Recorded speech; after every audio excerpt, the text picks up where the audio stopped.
Bismillahirrahmanirrahim. Selamat pagi anak-anak kelas 4A dan kelas 4B SD Islam Terpadu Persis. Alhamdulillah, pada kesempatan kali ini kita kembali belajar bersama melalui video pembelajaran ini. Setelah tadi Pak Amil tugaskan kepada kalian untuk membaca bukunya masing-masing, sekarang coba kalian simak materi yang akan Pak Amil sampaikan ya. Pembahasan yang pertama di pelajaran akidah akhlak yaitu tentang kalimat thayyibah hauqalah. Pasti kalian sudah tahu ya kalimat thayyibah. Kalimat thayyibah itu ucapan-ucapan yang baik yang harus kita ucapkan. Kemudian hauqalah, apa itu hauqalah? Nah, insya Allah kalau kalian belum tahu, insya Allah nanti Pak Amil sampaikan ya.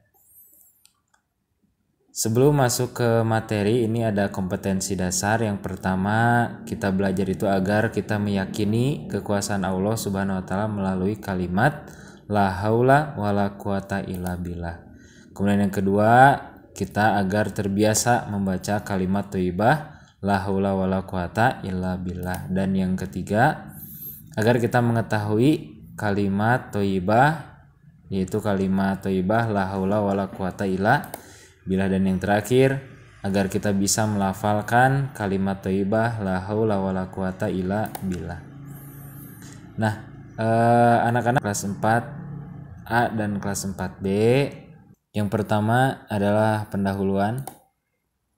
Kita bisa baca, mengucapkan kalimat thayyibah harus dibiasakan sejak kecil, karena akhlak dan kepribadian seseorang bisa dilihat dari ucapannya. Nah, biasanya kalau anak-anak soleh, anak-anak yang baik itu harus dibiasakan ya sejak kecil mengucapkan kalimat-kalimat yang baik, kalimat-kalimat thayyibah.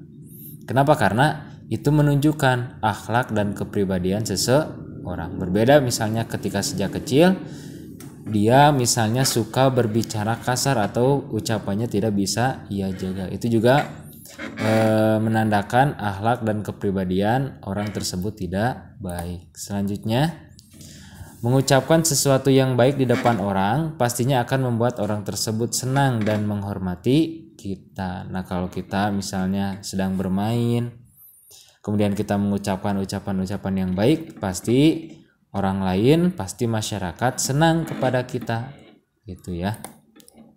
Kemudian yang ketiga,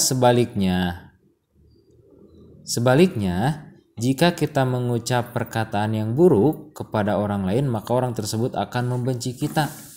Misalnya kita mengucapkan kasar atau mengucapkan ucapan-ucapan yang tidak pantas kepada orang lain, maka orang lain pasti membenci kita, pasti tidak senang terhadap diri kita. Selanjutnya, nah, tentu kamu sering mendengar orang mengucapkan salah satu kalimat thayyibah la haula wala quwata illa billah. Sering ya mendengar kalimat ini. Nah, pertanyaannya, kapan biasanya orang mengucapkan kalimat tersebut? Kalau misalnya kita melihat pelajaran-pelajaran sebelumnya di kelas 3, kelas 2, bahkan kelas 1, ada ucapan kalimat thayyibah alhamdulillah, itu kapan diucapkannya? Kemudian subhanallah, itu kapan diucapkannya? Nah, kalau la haula wala quwata illa billah, pertanyaannya ini kapan kita ucapkan kalimat tersebut?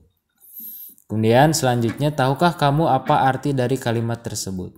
Nah, tahu nggak kalian arti dari la haula wala quwata illa billah?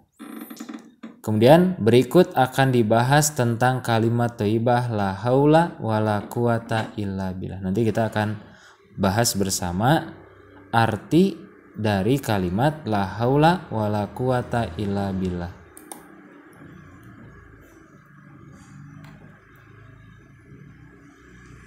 Nah, selanjutnya, pernahkah kamu mengalami kesulitan dalam hidupmu? Misalnya mengerjakan PR, membeli buku tulis, atau peralatan sekolah. Apa yang kamu ucapkan untuk meringankan kesulitan? Menggerutu, menyalahkan orang tua, atau bahkan menyalahkan Allah. Kita misalnya belum punya buku, kemudian kita menyalahkan kepada orang tua, nah itu tidak baik. Atau contoh yang lain, pada masa sekarang, masa pandemi COVID-19, kalian misalnya diberi tugas oleh guru, kalian kesulitan dalam mengerjakannya, kalian tidak boleh marah-marah, kalian tidak boleh menggerutu.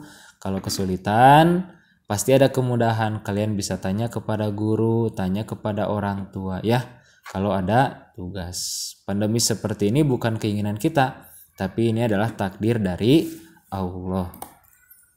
Selanjutnya Rasulullah Shallallahu Alaihi Wasallam mengajarkan kepada kita bahwa apabila menemui suatu kesulitan, kita biasakan mengucapkan kalimat la haula wala quwata illa billah. Nah, ini tulisan Latinnya ya. La haula wala quwata illa billah. Itu ya yang pertama. Kalau kita mengalami kesulitan, kita harus mengucapkan la haula wala quwata illa billah. Sebagai orang beriman, kita tidak boleh menyalahkan takdir Allah. Setiap kesulitan yang menimpa hambanya, Allah akan memberikan kemudahan.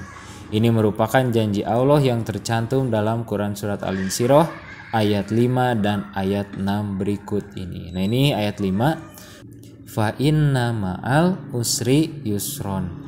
Inna ma'al usri yusron. Nah, ini janji Allah yang artinya karena sesungguhnya sesudah kesulitan itu ada kemudahan.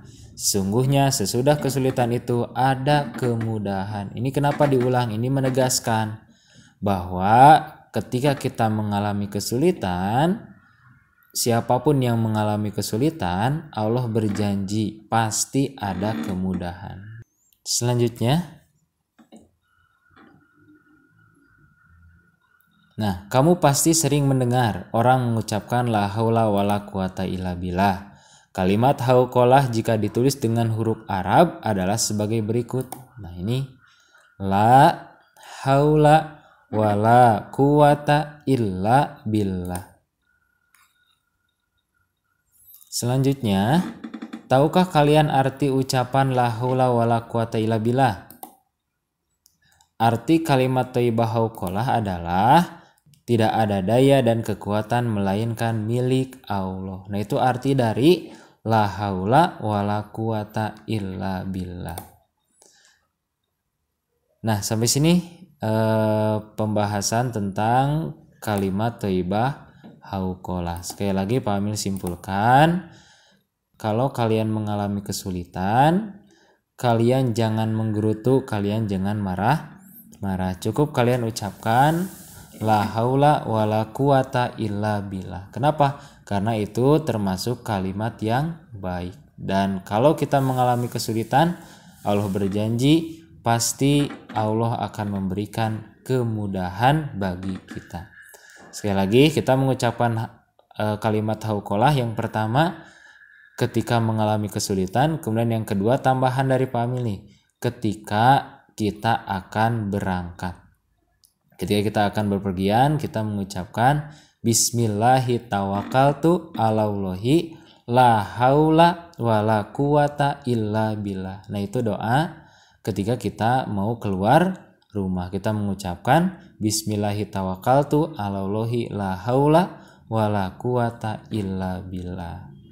Sampai sini mungkin materi untuk hari ini, materi akidah akhlak tentang kalimat thayyibah hauqalah. Untuk tugas dan mungkin nanti kalau ada yang mau ditanyakan terkait materi kita hari ini, nanti ya insya Allah di grup, silakan kalian bertanya di grup dan insya Allah Pak Amil akan menjawabnya. Itu saja mungkin materi pada kesempatan kali ini. Cukup sekian. Wassalamualaikum warahmatullahi wabarakatuh.